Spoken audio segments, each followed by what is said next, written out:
What's going on, people? We are back at it again with another episode of RCC Studies. I'm John. I'm Ramon. All right, man. Let's get right into our passage. Now, if you notice, this is actually a part 2 from last week in Romans chapter 6, total section, verses 1 through 11. We looked at 1 through 5 last week.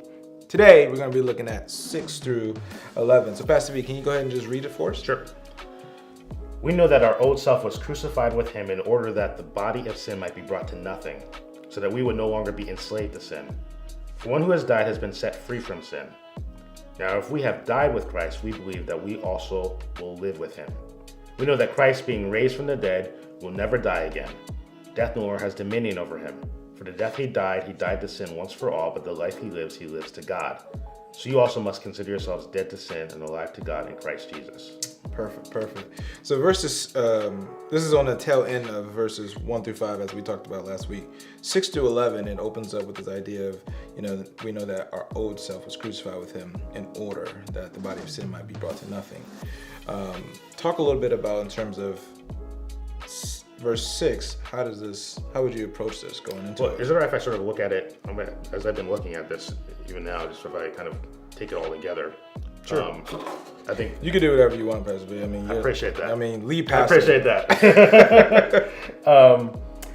One of the things I was thinking about as I was looking at this is, verse 11 sort of sums up the whole section, the whole chapter, right? We got to consider ourselves dead to sin and alive to God in Christ Jesus. So as I read that, I think, so why is that? Why can we consider ourselves this way? It's because of what we see in here, that now we have died with Christ, we will also live with him. That there's something that happens with Jesus, a union that we have with Jesus. We talked about this last time, that has direct implications for how we live our lives and how we view ourselves. And so that there's a lot we can say there. The significance of the union with Jesus, and that's something you touched on last time, that would be worth really exploring and thinking about, all the ways in which the Bible talks about our union with him. That newness of life that we talked about. Exactly, but not just that, it's also the newness of life we have because of the life of Jesus, but you might say the deadness of the old life because of the fact that we're tied to Jesus. That Jesus does it all for us, right? It helps us shed the things that we need to continue to shed and live into the things that we need to live in. And so given that, one of the things I was thinking of, this now gets into what you're talking about, is just really taking notice of the way this passage talks about our old life. The way the passage talks about just the way we should view sin. How should we view sin that continues to be in our life? What has happened, and then what are the sort of after effects of it? The words that are used are strong words. Our old self was crucified with him. The body of sin brought to nothing, crucified, nothing. No longer be enslaved to sin, right? That's good. We've been set free from sin. And so if you sort of string those things together, and all these are ways of elaborating on what it means for us to be dead to sin. So I'm a Christian. I know I'm dead to sin. It doesn't feel like it. And I think the Bible would say, well, just really understand what that means. Sin has been crucified in you. It's been brought to nothing. You're no longer enslaved to it. That means sin cannot dominate us. Now, it can affect us. It could harass us, right? It's like a mosquito, right? Entangle us. It can entangle us, right?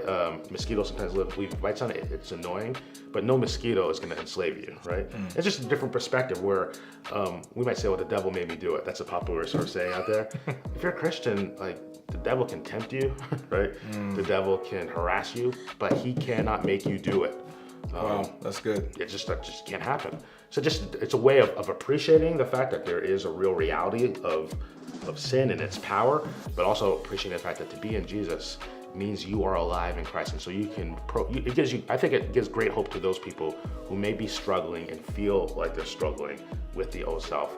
Here's how the Bible views you. And that means you have great power and potential to be free of all things. Maybe not now, but eventually, because this is, again, some of this is a process. There's a way in which we can use this as a status. This is what's actually happened, but it's a process of living out what the change that's happened in here. I think also, just being alive in God, being alive to God, right? There's this identity, right? That really shapes us, right? When we really think about being alive to God in Christ Jesus. So some of the stuff that you're getting at too is just, I would say, in our culture, we have a lot of identity crisis. Yeah.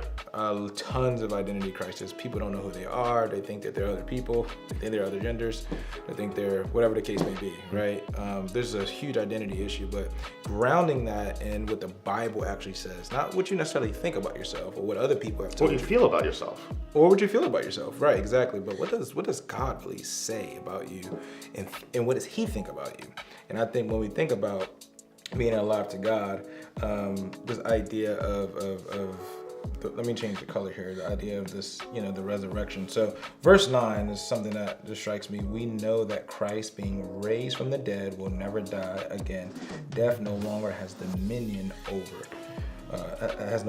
him. So it's interesting as Paul is writing this idea that, we know, there's this confidence, right? We know that Christ being raised from the dead, the resurrection, that's what he's hinting to, will never die again. Death no longer has dominion over him. So earlier you talked about how sin can entangle us and strangle us and stuff like that, but it cannot have dominion over those who are in Christ, have that union with him, because that has real implications for today and tomorrow, right? So this idea of like being the resurrection, that really matters. That actually has real life transformation if you really truly believe. Now I'm thinking of somebody who has this idea, and I should say as well, that also shapes our identity, right? Of us, of Christ being raised from the dead, but also us as well, right? So when we think about the old life and the new life, the resurrection actually has implications, and it matters for how we actually live our life now. But I'm always struck by, and I'm thinking about people who, resurrection is a tough thing to actually believe, right? It's difficult. Somebody really rise from the dead, and how this works. So thinking of that individual that may struggle with this, is there any words of encouragement, anything that you would think or to say to him or her regarding this idea of resurrection? Because historically there has been said of myth and legends of different other people rising from the grave. So what makes Jesus' resurrection any different? This takes us a little bit out of the passage, but this is where I think I just would encourage you to really, this is at the very heart of Christianity. So you could have a lot of other issues with the Bible. I would just say those are well and good. Focus here. Did Jesus really rise from the dead? And I think you'll be amazed to think of when you really look at it, that like there's a lot that we have to marvel by, we have to be amazed by. That you had a group of men and women who saw their leader killed, right? And then all of a sudden, and a few days later, are out in the streets talking about him being alive. Yeah. And just so you know, mass hallucination doesn't quite happen like that, where you sort of talk about something. When you have a mass hallucination, it doesn't look like what you see testified to in the Bible about Jesus. They say they believe they saw Jesus bodily risen from the dead, to the point where you're talking about men and women who are living careers and doing all these different things, now all of a sudden are willing to give up everything. You're talking about substantial culture change. You're talking about a community that's formed where women are elevated and valued in a culture that did not value and elevate women, where you're talking about different races and ethnicities coming together and calling each other brothers and sisters, the masters and slaves being together in the same community, where in those communities, some of the slaves were the church leaders. All these sort of things. Just one quick answer to that would be looking at all the things that happened in the early centuries of Christianity and the spread of Christianity. At the very least, you have to say they were convinced that they experienced something that they could only describe as Jesus rising from the dead. Now, again, we don't have pictures of Jesus rising from the dead. However, it is striking that you have that clear testimony from the early centuries of the church in a way that they never budged from. In fact, if you even sort of draw that a little bit further, it's interesting that one thing that is very clear is they believe the tomb was empty, to the point where they talked about it. Like you have to remember, people could have gone and visited that tomb back in those early centuries. So that's another thing. It'd be hard to hide that Jesus is really alive, right? It's very clear the tomb was empty. Now, people had other reasons of explaining what happened, blah, blah, blah, but they very clearly believed the tomb was empty. That was a universally accepted fact among people back then, right? Now, the question is what happened, right? again, it was one of those things that's interesting to see how much the early church was like, well, Jesus rose from the dead. So that's just one somewhat extended answer to that. There's other ways we could look at that, but yeah, those are the questions worth asking. Anyone who has a question, that is the question worth asking, and I encourage you to pursue that. Yeah, and one thing you did say as well is just like that is at the heart of Christianity. If Christ didn't rise from the grave, then why are we doing this right now? Right? Why are we, the list can go on and on. So that's something that's very important. And because, again, it shapes those who believe in Christ, those who have union with Christ, it shapes our identity and helps us actually live a life that is pleasing to God, because we're no longer dead, but we are alive to God in Christ Jesus, as verse 11 actually says in the end. So, man, good stuff, right? Yeah, no doubt. Yeah, man. So, well, there you have it. That's going to conclude our time in our episode today in RCC Studies in the book of Romans.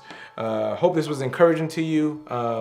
Get in the text, mark it up, read it, experience it with other people, and and we'll continue to do the same. So we'll see you again next week with another episode of RCC Studies. I'm John. This is Pastor V. Love God, love people. We are out. Peace.